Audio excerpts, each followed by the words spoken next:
پاکستانی تجھے سلام، پاکستانی تجھے سلام۔ وفاقی پولیس کی جانب سے ایک نئی مہم کا آغاز کیا گیا ہے جس کا نام سلام اسلام آباد ہے۔ اس مہم کا مقصد عوام کے ساتھ تعلق بہتر کرنا ہے۔ مہم کے مطابق ناکے پر اگر کسی شخص کو روکا جائے گا تو سب سے پہلے نوجوان سلام کرے گا اور اس کے بعد گاڑی اور کاغذات کے حوالے سے بات کی جائے گی۔ یہ کیمپین یکساں طور پر تمام تھانہ جات میں، تمام ناکہ جات کے اوپر، تمام پیٹرولنگ وہیکلز کے اوپر اپلائی کی جا رہی ہے۔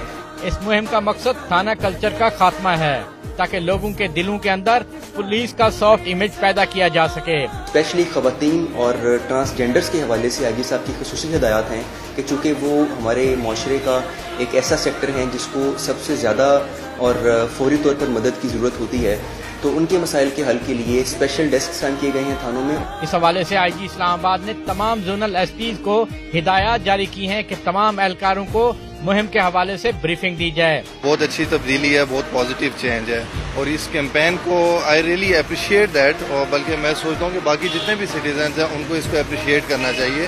ایسی دیگر کئی مثبت مہم شروع کر کے وفاقی پولیس اپنا امیج مزید بھی بہتر بنا سکتی ہے۔ ذوالقرنین حیدر، ARY نیوز، اسلام آباد۔